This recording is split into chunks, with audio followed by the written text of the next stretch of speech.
it's a pleasure to introduce you to Derek Fraser. I'm very much looking forward to it. I've heard so much about you, and we've met, but I've never heard you speak. So I'm really looking forward to your presentation. Never an easy one, the last one in the afternoon, but we've had 3 fantastic presentations, so I'm sure the 4th will be equally so. Derek is lead officer at Addenbrooke's, has a wealth of experience in chaplaincy, end-of-life issues, bereavement, as you'll see in his biography, and we'll be following on from the sort of presentation of now, looking at the pastoral dimensions of end-of-life issues and a good death, and is also lead here at the Federation of Theological Colleges, where he takes a number of students to Addenbrooke's, and many of whom are training for positions of leadership in their Christian faith communities. So, with no further ado, Derek, very much look forward to your presentation. Thank you. Thank you. And thank you for the invitation to speak. It's good to be with you. Can I just make a comment? I was aware that I'm being recorded, just really to be very clear that cases that I might mention are anonymised. Any connections that you might try to make to reveal any of the personal details would not disclose any patient data. You'll realise if you work in the NHS, that's a statement that is quite carefully worded. And I just say that for freedom of expression and case studies particularly. We're thinking about a good death. We've talked a little bit about extending life at any cost. And I just wonder who we're actually thinking about. Who is the good death for? Is it the patient? Is it the relative? Is it the family? Is it the staff? Because there is a sense in which each of those categories of people can have a different response to the same death.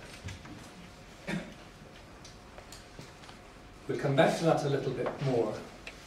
My direction of travel is to think a little bit about introduction and scene setting, pick up a little bit more about my professional practice as lead chaplain bereavement care lead at CUH, and then do some pastoral reflections around death and dying.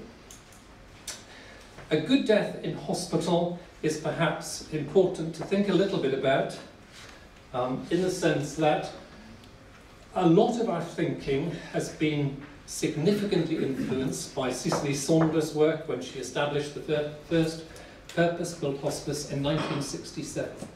The comment was made about what do we give to our community around the baby boomers about death and dying. I think actually the hospice issue is one of the key factors. We've actually done something very distinctive within the UK around how people care for the dying. I think that's really quite important, because Cicely Saunders used to say, out of the medics who said there's nothing more we can do or could be done, her reflection and her initiative and her inspiration was, and there's so much more to be done. And many of you will have experienced and been with families who have lived within the hospice experience to find that those last weeks, months, days can be in actual fact immensely rewarding and worthwhile. One of the other kind of factors around a good death comes out of Kubler-Ross's work in 1969, when she very helpfully at the beginning there talked about the various stages of grief and how we understand that. I think that has helped us to understand some of the dynamics that surround a good death. More recently, we've mentioned already today, and that's part of the dilemma, isn't it, that being the last speaker of the day, some of those kind of things are themes that have already been addressed. We have the Liverpool Care Pathway, which was a very deliberate attempt to see if we could discover how we might give patients in their final hours or last days some quality to life. Sadly, it became institutionalised, systematised, and thankfully was phased out. Nevertheless, end-of-life care is still very much on the agenda of the NHS, because when the Care Quality Commission came to inspect Addenbrooke's, And they've done that a few times recently, and one of it hit the press and one of it didn't. They were very keen to see how we enabled patients to die well.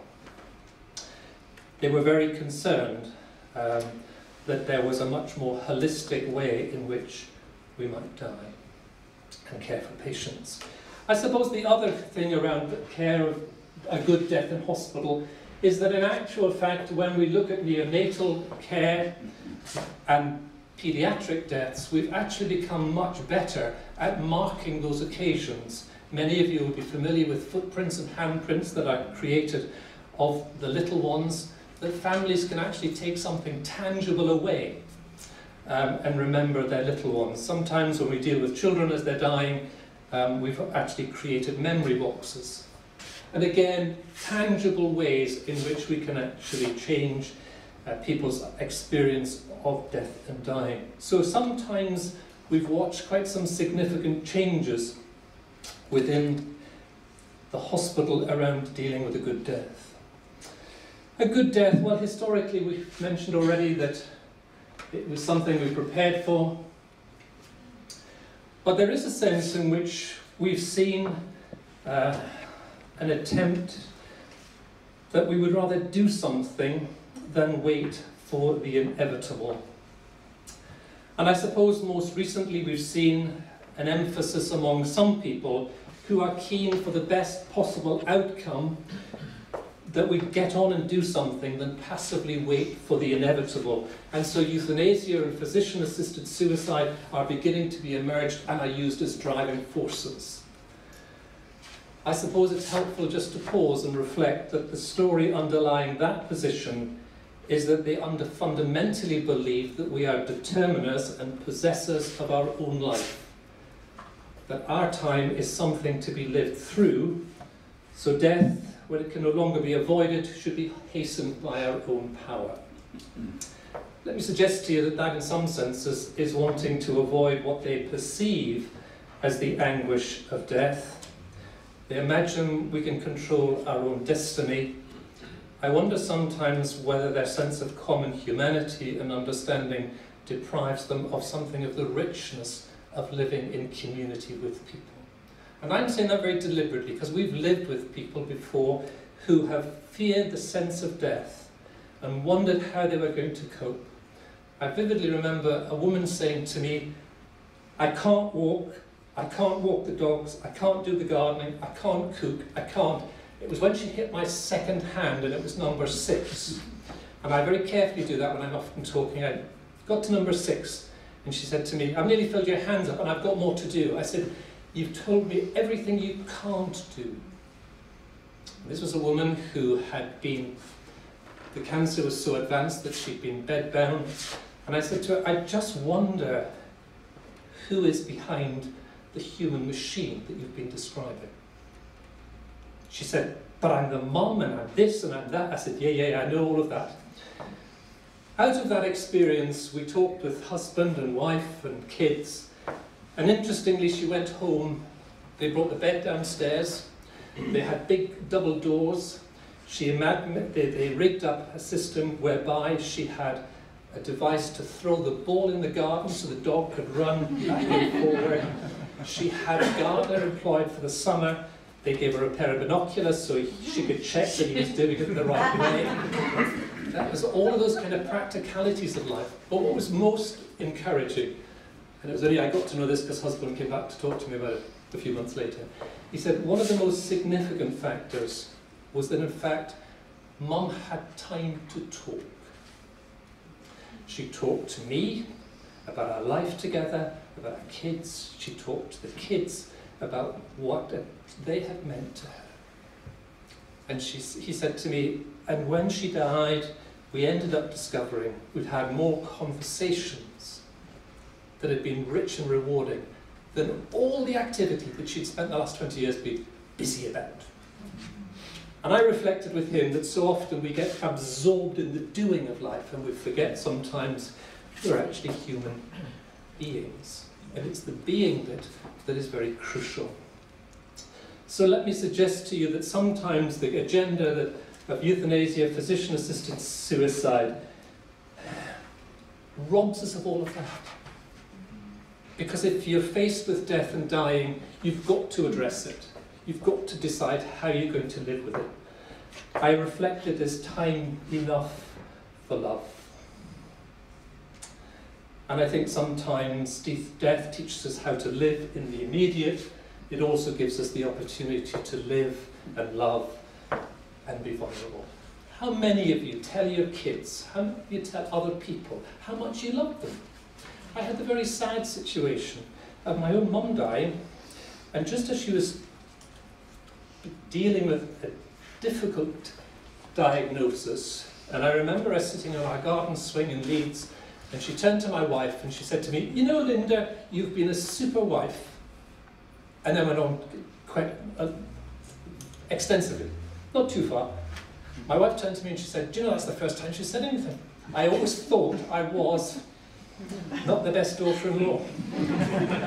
It's taught us very carefully to say to folks, what we think you express there and then. You might never have another chance. I would never want to have a funeral, because actually all the good things need to be said when people are alive, not after they're dead. And I've conducted a number of funerals in my time. That's what I used to do for a living. Where do I live? Where do I work? Well, it's Addenbrooke's, it's busy, its pressure is high, the demand is unrelenting. The buzzword at the moment, of course, is patient flow. We have 1,500 deaths and 6,000 births a year. And if you then put it all together, you get a big system like that, numbers, a lot of activity, a lot of people, a lot of pressure. And we try in that context to create a situation where there is a good death. And that's why I come back and say, a good death for whom? Because some deaths are always awful, and there are some times when some of the staff do an amazing job and do it brilliantly well, and there are some very good deaths. My lived experience, who am I? I lead chaplain, I'm operational lead for bereavement care, I'm also involved in ethics, but also I want to just touch on a lived experience. I say this not to, in any sense, just to, lest you wonder, it's okay for him talking about it because it's his professional experience. It sadly has been my lived experience in terms of having to face some of the issues that we've talked of today. My wife, in 1989, was diagnosed with leukemia, and the treatment nearly killed her, and has been badly damaged through a cardiovascular accident. But now she still enjoys 5 grandchildren under 6. Great fun. Millions, thousands of pounds put into treatment. As you will be aware, leukemia treatment is not cheap. We were very gifted by a consultant who was willing to throw everything at it. Why? He comes from a Jewish background. His position, mums are important as family figures. I've always indebted to. A while after that, Simon, our son, was diagnosed with leukemia as a 17-year-old. He had a bone marrow transplant from his sister, which was successful. 10 years later, as a result of the treatment that he'd received, he died of a brain tumour. He died very young. His bucket list was empty because he determined he would deal with it. And towards the end of his time, when we were trying to encourage him, and I was trying very hard to encourage him for further treatment, I remember him saying to me, "Enough. I'm going home."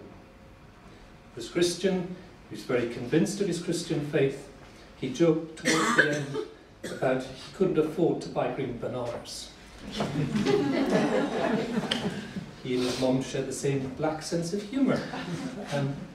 But we've lived through some of that. Whether that sensitises me to the situation that I work in, I suspect to some degree it does. But lest you wonder if this is just my professional world, the lived reality has also been quite risky. Let's move on from that. Some of the NHS works very well, but it also works when it's pushed by wake-up calls. You remember in 2000 we had the retained organs scandal, when in actual fact the whole question of how we handle the human body was very dominant. We had another wake-up call in the NHS when the Francis report was published in 2013. It was the Mid-Staffs inquiry.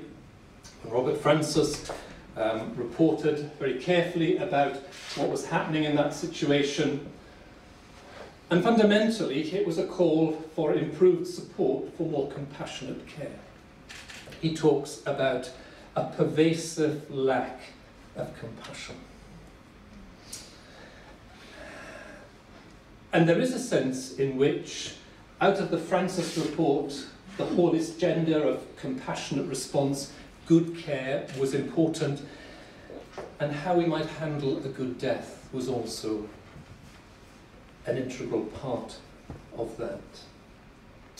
And the NHS and the staff that I work with have been really quite troubled to know how we respond to that. That's not because people are callous and unfeeling, but there is an attempt to say, how do we embed compassion into the system? I often reflect and show this kind of a picture as my kind of archetypical picture of somebody being compassionate. Here's somebody trained to kill, trained to work, be in a violent environment, showing something of who they are as a person. Compassion, however, is a way of looking at the world. What we believe about the world determines what we see and what we don't see. And kindness is different to compassion. You have to feel something to be compassionate. You just have to do something to be kind. And within the context that I work, compassion is very much on the agenda. And the challenge is to make each person within that system a compassionate person so that it works well for other people. Let me move on quickly. Coming into hospital can be quite difficult for some people. It can be difficult because it's unexpected. It can be because it's suddenly, they've had to just suddenly find themselves in A&E, or it could be out of tragedy or accident. And it can be at any age or stage. And it's all of those people that we seek to respond to in terms of, if it's going to be a death, can it be a good death? But as you know, hospitals are great places to patch up broken down or worn out bodies. And sometimes it feels like we belong in a biological garage, or we work in a biological garage. But nevertheless, there's been a real emphasis on people, patients as individuals. Call me by my name has been an initiative to sensitize staff to who they're dealing with. Treat me as an individual. I'm not a case number. I'm not the patient in bed 7 with a broken leg or whatever.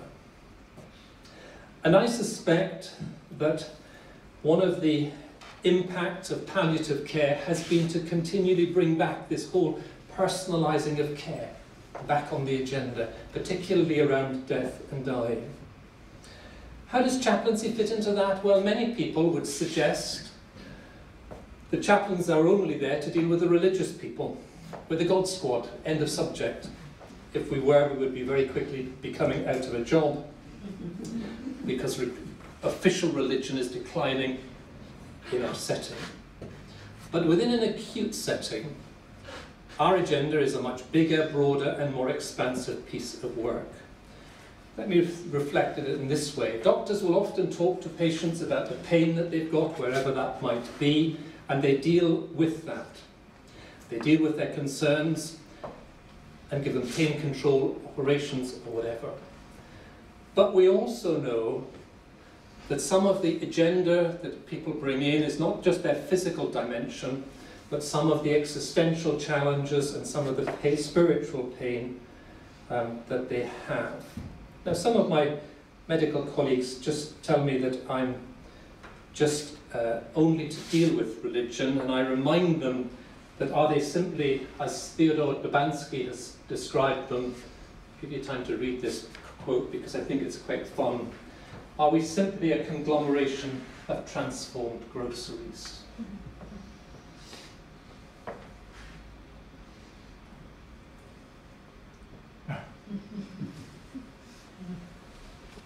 you will appreciate some of my colleagues, when I talk to them, well, presumably therefore you are just that conglomeration of transplant groceries. It generates quite a lot of interest, stimulus, discussion about who we are as people. And Dubansky's helpful because he reminds us by how do we become, out of such a physical input, spiritual beings. And one of the ways in which, as the chaplain, we tend to work with people is, yes, acknowledge that we're there as the representative of God and faith traditions, but we're also there to offer pastoral care and support, which is giving a unique perspective on the emotional, mental and spiritual issues of the patient. We talk about it in CUH as the psychosocial spiritual agenda, dealing with not the physical, but the psychosocial spiritual. So when a patient asks you a question, why, what are they actually really asking? What is behind that question? Is it a psychological question, spiritual question, or whatever? My suggestion, my surmise too often is that it's really people are searching for some sense of meaning, identity and understanding of what's happening in their life at this time, in this particular situation. And often we will therefore look at spiritual pain with staff. We talk about it in terms of the questions, a definition, a framework and some responses. Let me quickly go through some of that just to give you a flavour. Some of the questions that come out are fairly familiar.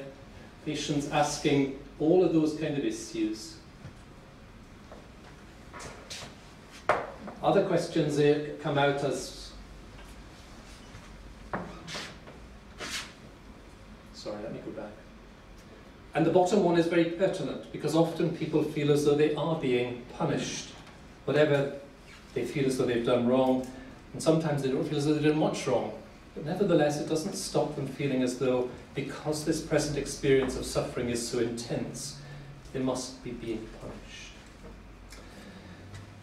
And what are the responses to those questions? Sorry, let me give a definition. This is a Cecily Saunders definition.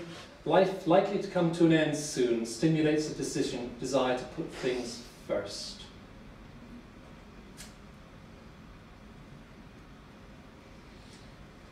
And a desolate feeling of meaninglessness. There we see Saunders giving us an essence of spiritual pain. Very helpful because there I think often people identify with that as an integral part of suffering and dying. And sometimes in hospital that becomes very acute. How do we help with that experience? Well, often people's framework for asking questions falls into three kind of categories in my experience. Often it's about the past. They have memories, they live with a sense of failure, they live with a sense of regret. The present, when people are often very angry, feeling life's unfair and isolated, or the future, what's to be had. How do we respond to that? Well, I think in some senses you want to empathise. I often want to facilitate some of their expression and sometimes interpret for them some of what is going on and how they might move to adapt to the present situation. The case that I talked of the wife who was forever telling us of what she was doing, I remember reinterpreting for her, but what you're really about is being a mum and being a person for these people. Whether you can do anything or not, your whole sense of being is what's really important. She found that difficult to grapple with, but eventually she found it quite a releasing one. Husband, after her death, felt as though that set the context for the last few months, and that had been immensely helpful. I often say to staff as we talk about handling spiritual pain, how do we help people with spiritual pain? And that's the real answer. Being there, and being with there. Our presence is vital on a lonely road, and it is a lonely road that people are walking when they're walking to dying. Because often people will not want to talk to them, not want to address things, and people feel acutely alone. We talk about providing a secure environment and freedom to speak and good symptom control and all of those kind of issues. But more than anything else, it's being there and being with people in their pain. And the second piece that we often talk about is providing a listening ear, just so that people can talk and express and verbalise what's really important to them. And sometimes you hear some fascinating stories, and people talk very openly to me, certainly. I don't know whether it's because they think I'm never going to see me again, or whether in actual fact there is a sense in which, thank you, somebody's there to listen. And I think the reality is that if you do sit with people with no agenda, then yes, people are delighted to talk. And some also are helping with spiritual pain is about preparing people for death, finishing unfinished business, reviewing their life, helping the family face their loss, and facing life's issues and mortality. I suggest to you that we seek to be compassionate with people, and that sometimes is costly. As chaplains, we do it inside of hours as well as outside of hours, and often it's the out of hours stuff where people are really desperate, and it is quite costly. And I found Sheila Cassidy's book, Sharing the Darkness, very helpful. She has 3 or 4 pictures, which are really quite powerful. Here she talks about the cost of caring. Here's the doctor with his mind out, engaged with the patient.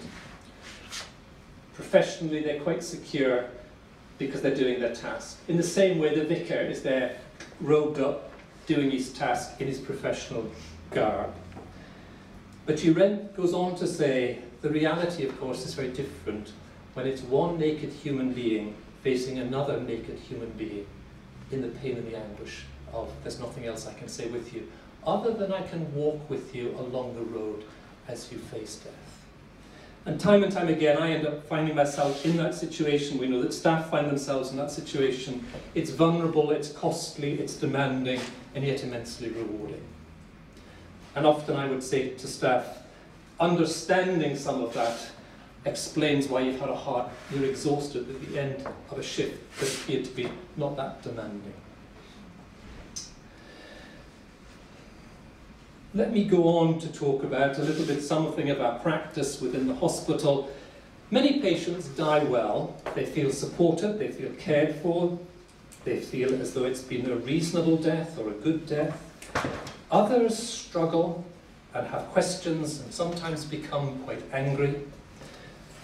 And when I first went to CUH, I remember actually having to speak for an account to my line manager, who was the complaints manager. I wasn't sure where to put chaplain, so they couldn't answer that. But it was quite interesting because we began to realise that quite a lot of the complaints that came into the hospital were not complaints about the care, but were families asking questions about what had happened. And out of that experience, we created the bereavement follow-up service, where in actual fact, we send out a letter to the next of kin within a week of the death from the ward staff, and then 5 to 6 weeks later, after the death, a second letter is sent out, inviting families, if they want to come back and talk to senior clinicians, then they have the opportunity to do so and meet with those clinicians some of the questions that they might have. It's proved immensely successful. We have about 1,500, or just over 1,500 deaths last year. 0.5% are hospital registered deaths, but we have about 20-27% response rate to that letter, which translates to about 11 or 16% of people coming in for a meeting to talk with the senior consultants about things. I often talk about it as putting the jigsaw together again, because in fact, we know that often these meetings, these meetings, a typical profile emerges of why they've come to return. They've come to ask some awkward questions, but actually what's often happened is they've been in hospital, the patient, they know they've been unwell, and then suddenly they die. And people are thinking, oh, that was unexpected. Why, what happened? Did somebody miss something? Did I miss something? And we've actually found that that kind of profile emerges quite helpfully. But for the families, it's been very successful because it allows them to ask the questions and wonder what happened. We know that early intervention in the grief process makes a difference because it prevents them having complex grief issues accumulate, and some very honest conversations are possible. And we're reminded that openness really does make quite a difference. But I think it's also interesting to reflect here that sometimes a good death is seen and reviewed in retrospect. I had somebody who came to a meeting. They were very lovely. They wanted to know some questions. Consultant surgeon came in, and the wife said, "I've got 3 questions. 1, 2, 3. And you could see from her attitude that she was very focused, determined. Daughter was there as well. Asked the 3 questions. And she said, "How can it be that he rang me at 2 o'clock, and when I came in by 10 to 3 on a Saturday afternoon, he was dead?" Stark. She said, "It was made worse. He asked for the Daily Telegraph, the Saturday Telegraph, a chocolate smoothie and a banana. And I had them in my hand, and he wasn't there. What happened? Did you make a mistake?" And the daughter had obviously been on the internet and was determined to show her information gathering experience. And the consultant, to be fair to him, said, "Can I talk you through what had happened? Can I explain the kind of process of what we had to deal with?" And out of the experience of talking about a tumour that had been removed and had been successfully removed and all the rest, he talked them through the whole experience. And they went away saying, "That was well handled.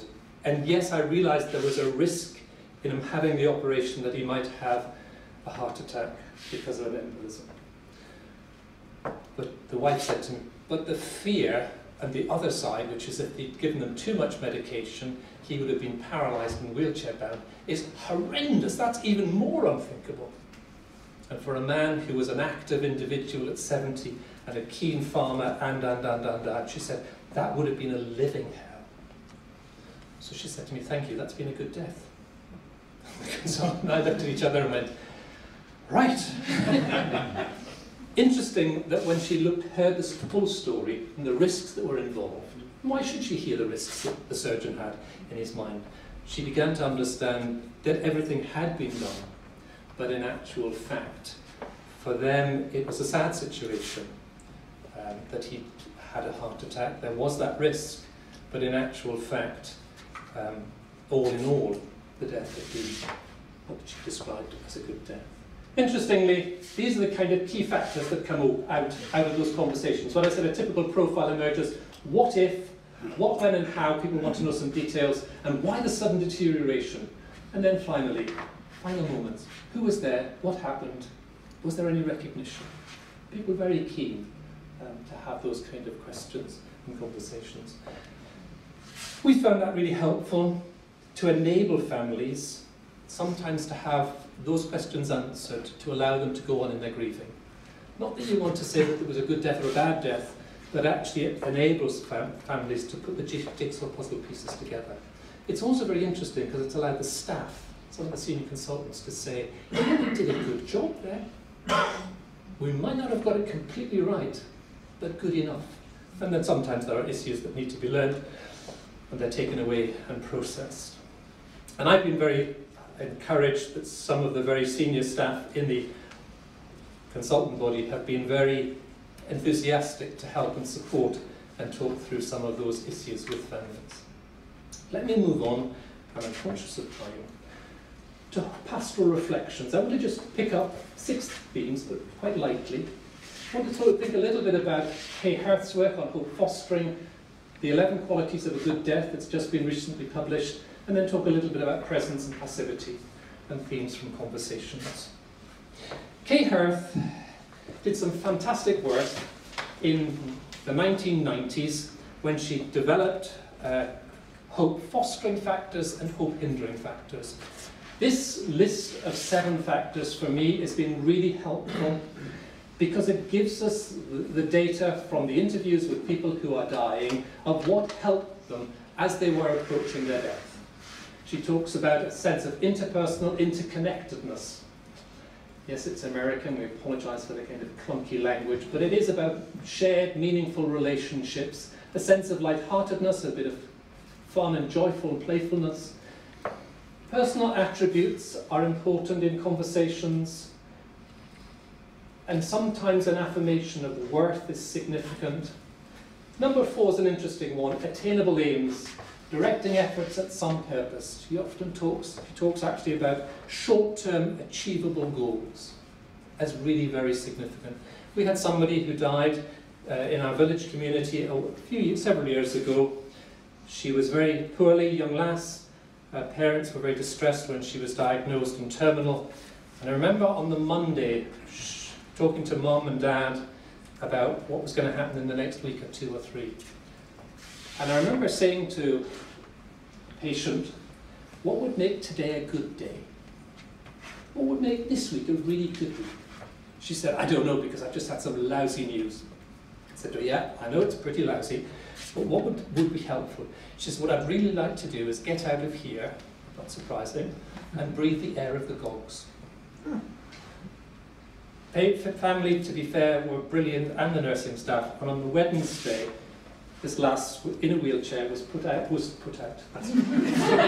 out in car, taken out in a wheelchair and pushed up onto the gogs. She got out on the gogs. She looked out over what was a familiar landscape, and she said to me, to her mum and dad, isn't this wonderful to breathe the air of the gogs? That was Wednesday afternoon. Put her back into the hospital and took care of her and all the rest. By Friday morning, she was dying. What was interesting, parents came back to me and said, do you know what? Even up to the last week she was alive, she was still living to the full. Short-term, achievable goals, yes, it's actually quite important. And when you think about it, what is our life made up of? But this week, what's going to be good for you this week? I'll tell you on Monday when I'm having been to Centre Parks. And sometimes uplifting memories, recalling positive moments, can be significant. And sometimes dealing with the dying, it's super to be able to recreate positive moments for them of when life has been good and valuable and precious. Spiritual base, presence of active spiritual beliefs, yes, we do know that makes a difference in terms of how people handle death. I often use that agenda as a focus for conversations with people who are dying, as a positive, conscious attempt to engage them in reflecting together and getting them to express some of what has been really helpful and worthwhile in their lives. But we're not necessarily good at saying to somebody, you know, that's really courageous, that was really brilliant, and being positive in our strokes towards people. British Reserve, no, please, let's have it out the window and let's be honest with people. Sometimes people are making a phenomenal attempt at living life in a courageous sense, and we want to affirm that. Certainly I would see that as very important. That for me is a very powerful tool. There's been some just new research done in 2017 about the 11 qualities of a good death.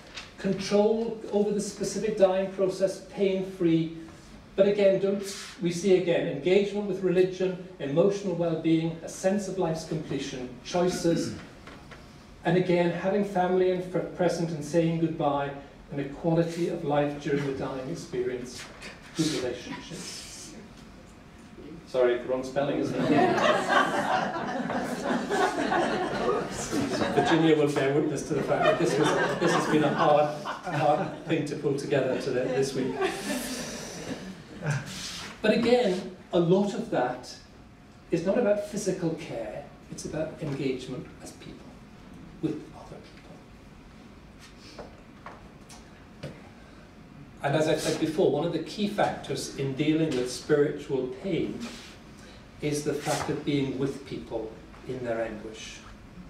And to be with somebody, I think, can be very countercultural.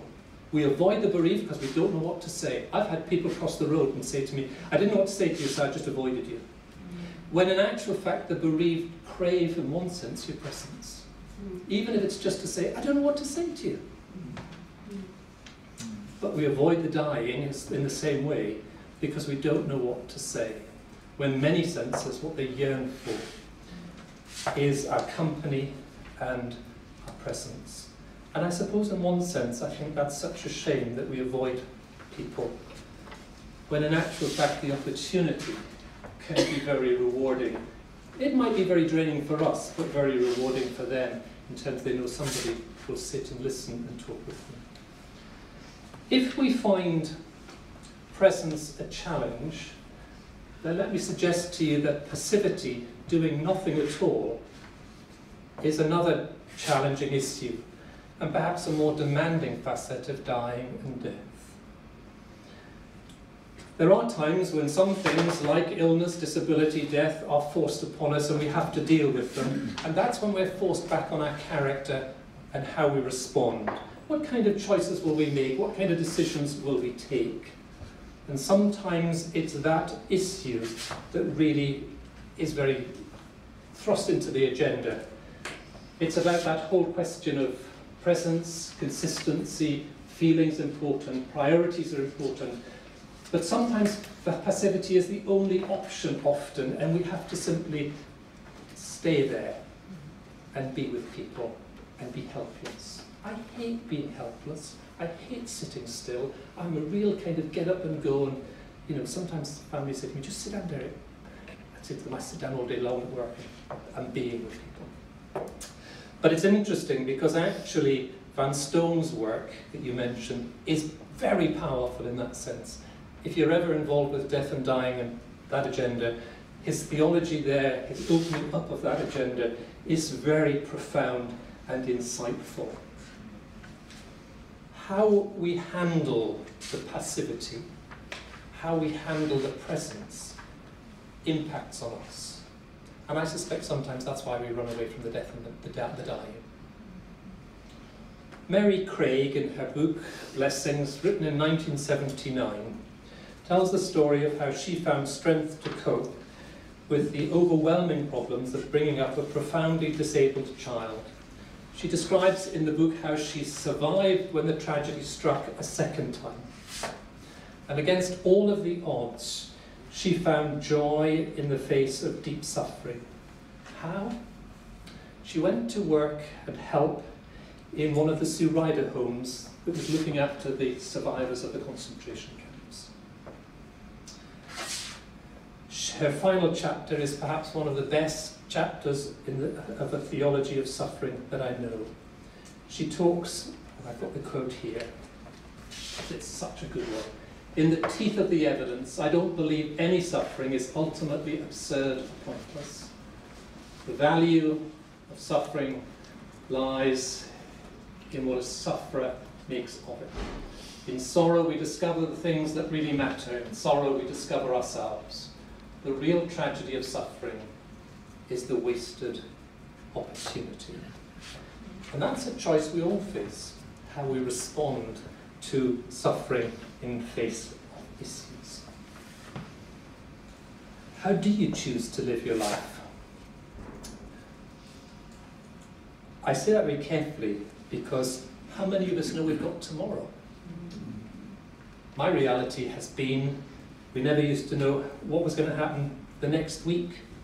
And so you live the whole life to the full for that week.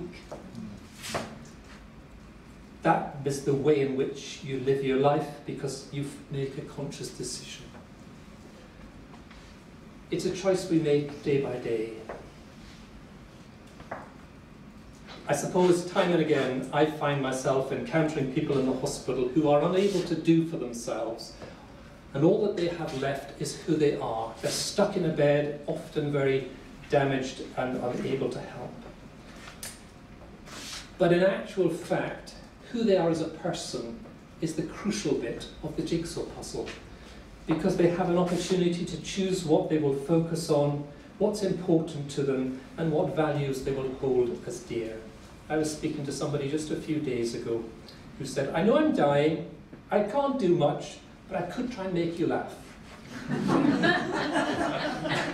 helped myself, I pulled a really awkward face, and he said to me, don't worry, see what happens. And to be fair, the guy spoke, trotted out was the word I was actually going to use, 6 jokes, one after the other. And by the end of it, I was in fits of laughter. So were the ward staff, because they'd come to join us, because they'd realised that this was his way of coping. And I said to them, thank you, that's been such a delight. That's been such a gift to me. And he said to me, I can't do much, but I can choose how I use myself to enrich life. Let me go back.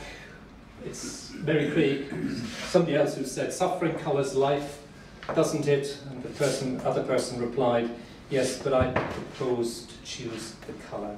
And I think at that point, often, we're very grateful for some people who consciously, deliberately choose the colour, and in that sense, make the death good for themselves as well as for us. Let me just briefly touch a little bit about what's my role. I often talk about it as the trained pastoral theologian, with a distinctiveness in engaging existential issues. Time and time again, the distinguishing feature of my conversations is about meaning and identity. What's the sense of my life? What's it all about? And who am I? And we often have the privilege and opportunity of talking to people when they're at their most raw. And sometimes that's really quite challenging, but other times it's really quite rewarding. Let me push on. We've done some work around looking at conversations. These are some of the themes that people talk to us about out of the research that we've done. Out of that, people are wrestling with issues as they face the end of their life. This is another graph about the same. People coping with change, the uncertainty of life, anxiety, fear, questions of meaning, powerlessness, isolation, hopelessness, sadness. Are they spiritual issues or psychological issues? Or are they really the core of what people are considered to talk about when they're right towards the end? Let me suggest to you, whether people are religious or not, this is their agenda so often. And I think, as the chaplain, I have the very real privilege and opportunity to speak into that situation and enable people to find some sense of meaning and purpose and worth. Let me just draw things to a close. Let me skip through this because it's not very helpful. Or not helpful, not in terms of the time I've got. Let me talk to you a little bit about Dave, 67-year-old businessman, very successful, who suddenly finds himself with Parkinson's disease. Mild cognitive impairment starts to kick in. Physical deficits are kicking in even more, so he needs help with daily living. He's been active all his life. His meaning in life came from being at work and his accomplishments. He's now unable to work, and he feels like life has no meaning. How does he make sense of his world? How can he cope with what's happening to him and put the jigsaw puzzle pieces of life together? How does he make sense of meaning? How does he make sense of who he is? He's never faced the issues before, and suddenly he's having to deal with them. Which brings me to this. Often it's theology in practice. You meet somebody like that, I don't have time to prepare the answers beforehand on a piece of paper. I'm trained therefore to think. And part of the thing that I've often done is to say to folks, so what are the anchor points to hold in that kind of conversation? And sometimes to go on and encourage people to think about what planks would you use to create a raft for the journey over the waters ahead. And sometimes conversations from my experience would be about building a raft with them that they might understand how they might cope with the next few days, the next few weeks, the next few months. I will be very unashamedly Christian at this point and say to you, my raft for the journey ahead, sometimes it's about living faithfully in the midst of unanswered questions, is about a God who is creator and source of life, a God who in his character is good, a God who is love as seen in Jesus Christ, a God who is very powerful, and a God who understands what life's like because Jesus came in human form, and a God who enables, equips and empowers through his Holy Spirit. And I've been very passionate about saying to folks, Christian faith is about living now. Not about hope in heaven, that's important too, but being able to live now a good life and a full life. And some of that raft is really quite helpful over the choppy seas. Is a good death possible for the patients, the relatives, the staff? Let me say to you at the end, sometimes good deaths are exceptional. And we do get it right sometimes absolutely brilliantly. Sometimes it's pretty poor. Sometimes it's good, and often it's good enough. But let me reflect to you, it's a very individual perception. We had 2 daughters who came in to say to us that to deal with their mum's death. She was 75, she'd been a widow for 25 years, and one daughter said, well, she was already 75, so she'd done really well. And the other daughter, with a glower in her eyes, said, but she was only 75. Now, what had actually happened was the daughter who said she's already 75 had lived with her mum and through things, and life had been rich and rewarding. The daughter who said she's only 75, we eventually discovered, had planned the next 6 months to do 4 or 5 different things. And suddenly, she was robbed of them. And for her, it was never a good death. What was quite interesting was within the same family, they were having quite a good argument in front of me. And I said to them, we're happy to talk about what happened. And the one daughter said to the other, I think we just need a coffee and a talk with somebody else, not the clinicians. To be fair, to bless them, they spent an hour and a half talking to me after that, which was absolutely fine, but we didn't need the clinicians, because simply they were having to wrestle with, when death comes, and it comes sometimes unexpectedly, how do we handle it?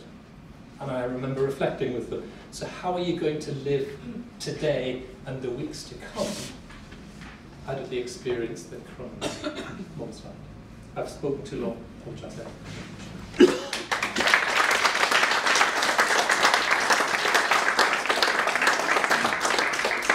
Thank you, Derek, for a very, we kept everybody, which for the last session of the day and a long talk is some achievement. So we have a few minutes left for questions.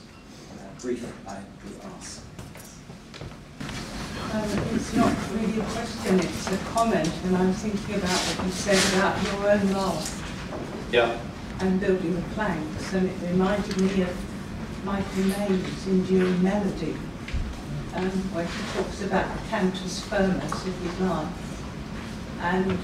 But he's also very honest in the book with his own dying about the doubts and things and questions that he has on the way, and he keeps going back to his cantus firmus. Yeah. Thank you. I think there are a lot of questions unanswered.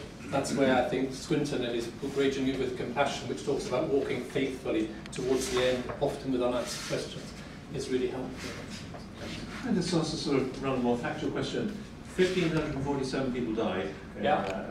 So out of those, roughly, how many just didn't have any family around? They didn't really have. Are there other cases where there's just nobody around, and really it's up to the chaplain team and so forth just to be there, or how does that work? Well, there were 14 contract funerals, I think, last year, which means that nobody turned up to own the body and bury the body, so the hospital did the necessaries because it's part of the Public Health Act. But in terms of families, we see an increasing number of people who are just alone.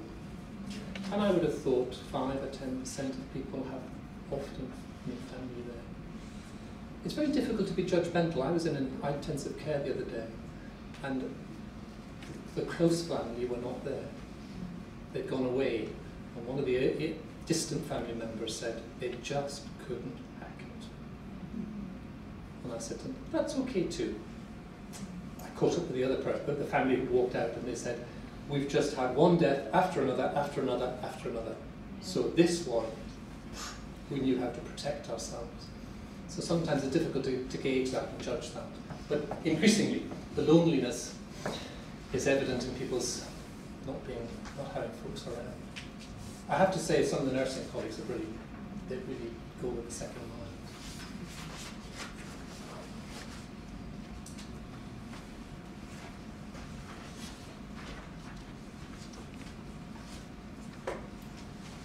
I think the lack of questions is not a statement about, it is a statement about what you said, but in a very positive way. Building up from what Dennis said in terms of your role and the role of the chaplaincy,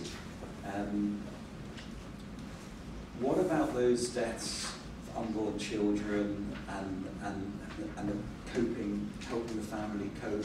A friend of mine was at North Middlesex Hospital, where he not only had to bury many people who, on his own, as you said, increasing number of homeless, but also in terms of unborn babies and so on. One of the kind of challenges that came out of retained organs was how do we handle the human body? And as you may remember, the retained organs was quite a challenge because people's understanding of identity around the body was quite modelled, but it came out that if you held part of a bit of the body, they felt very attached to it. That drove our agenda in the hospital. I'd only arrived in Addenbrooke and that was breaking open. And I remember some people saying to me, so Derek, what's a good death and how do you handle it and how do we deal with all of this and where's your theology of death and babies and all the rest? And I remember going, it didn't tell me that at theological college. But actually out of that we fashioned a very real attempt that whatever stage of gestation the little ones are, we will make sure that they are cared for and supported and buried in a way in which you would deal with an ordinary adult. There is no trajectory of what you do with little ones compared to adults. And I remember saying, well, then we just project backwards the whole issue of how we would deal with adults. Because this is product of human conception. This is little ones. It depends on how you understand that, and people then have a big debate about when did life begin and all the rest, and you think, yes, but come on guys, what's the bottom line? And the bottom line was that we would handle them as if they were people. So we are the ones with the bereavement staff in Rosie who make sure that all those little ones who die or are terminated, properly buried and followed through. So that there is a kind of sanctity of life issue that's carried through in a proper way. We've been very grateful because we take most of the little ones out to the woodland burial at Arbroath, and the diocese have been brilliant in terms of helping us with that agenda and not making a commercial profit out of it. You know, there is a sense in which they hear that actually grieving for that is also important. And part of that, of course, is that 20, 30 years later, people come back and say, I lost my little one, and I wonder what happened. You know, and I think that is where sometimes the death of a parent suddenly throws them back to deal with the grief that they really never addressed in that sense. So, yes, we very consciously worked on that to make sure that as the moral conscience of the hospital, you know, sometimes it feels as though we're having we don't have too much of a shout at Andrews. I have to say that this is important. I think people have understood that. I always link it with retained organs, and as soon as you do that, everybody remembers the scandal. Oh, yes, let's get this right. But actually, it's indicative of the fact that I think people want to get the dying of little ones as well as adults as good as they possibly can. I think it's a real driver at times about how that's handled, even down to the porters, because sometimes the porters will take the bodies down to the mortuary, and sometimes they'll say to me as I go in late at night, it's all right, Derek, we're just going down the different way. What are you going down the different way for? We've got a body, we know that we would see families or people, and this is not appropriate. So we will, you know, follow the obscure corridors. And I just think this is where people are sensitised to dealing with it in a good way. That's encouraging. Yes. Just to say that a similar situation, a former vicar of ours said that we had to remember that every life has a beginning, middle and end. It's just sometimes the middle is longer than others. I have to confess it's not my preferred option of having to deal with little ones. I think some of my colleagues, you know, there is that whole sense of unfulfilled life. Could I ask about spiritual pain? Just, I work in a hospice, and I think that a lot of the time, by the time people get to us, it's too late to address the spiritual pain in terms of that we often have to use medications where we often know that actually what they need is a chaplain or someone to maybe pray for them, that sort of thing. I'm just wondering, should we be preventing it or trying to address it earlier, and do you think, are there earlier indicators that we should be, we're very good at identifying it, but helping it is quite difficult. It's difficult, isn't it? Staff are not very good at being able to say, I recognise somebody's got a problem, but how do I get you guys in? And I often say to them, this is fascinating. In a medical context that's significantly hierarchical, you know, the FY1s and the FY2s say to the patients, I'm sorry, I'm not the best person to answer your question, I'll go and get the registrar, and if they don't know the answer, they'll get the consultant, if they don't know the answer, they'll get the professor. You know, there is a hierarchy, and I often say to them, and when you see somebody in spiritual pain, just say to them, I'm not the best person to answer the questions. I'll deal with your issues. I'll go get the chaplain. And I think that sense of interdependency is important, that we're not necessarily good at passing things over. But equally, patients sometimes read us very well, and I think sometimes we block conversations. And I've sat with patients, and staff have come, and patients deliberately started a conversation with a member of staff, and they blocked it. And I remember afterwards saying to the staff member, why did you block the conversation? You know, the patient was saying, this is a bad day. Like today, lovely sunny weather and all the rest. Put the meal in front of her, this is a bad day. And she said, well, just eat your food up, it'll be fine. You think to yourself, and I said to the staff member afterwards, why didn't you want to deal with it? She was saying it was a lousy day. She said, oh, is that what she was really asking? And I said, well, if you'd listened, the patient was actually telling you what was their agenda. And I think sometimes, you know, we're not good at that. Perhaps because I do nothing else but sit and listen and talk to folks. You know, you're sensitized to the fact that patients, in the first 2 minutes of a conversation, will really tell you some of the key facts of what's on their agenda. I think that's one of the reasons why I'm involved significantly in the medical school, to say to folks in terms of communication, the doctors listening to the patients will say to you, 1, 2, 3, almost in the first few minutes. Whether we take our cue from that is a different matter. But yeah. I think on that note we will draw to a close, and I think what we've heard from Derek, but from all our speakers, is the importance of listening. And in a biblical sense, what struck me was the command in Deuteronomy, hear, O Israel, the Lord your God, the Lord is one. Of course, the Hebrew Shema, which isn't just listening, it's hearken, because you listen and then act.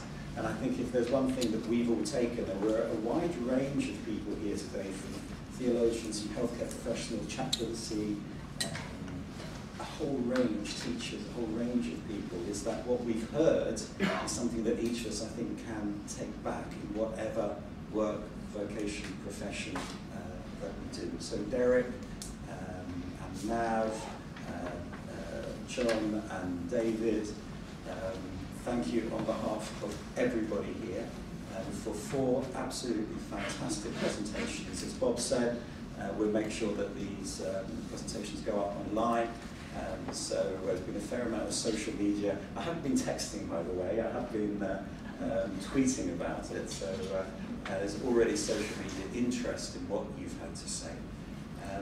And I'd also, for those of you who do want to have a few minutes reflection in the next half an hour or so, we have a beautiful, big discussion actually in the Woolf Institute, a quiet space, a big debate about what it should be called, a beautiful quiet space which is open to the general public, and it's on the basement. So if you want to have a few moments of reflection from what you've heard today, then you'll be most welcome. But on behalf of the Faraday Institute and the Woolf Institute, thank you particularly to the 4 fabulous speakers, but to all of you who have engaged with the conversations and thought about what you've heard and asked a series of actually excellent questions, which isn't always true with my students, but on this occasion it's true of all of you. So thank you very much, and in particular thank you, Derek, and our speakers. Thank you.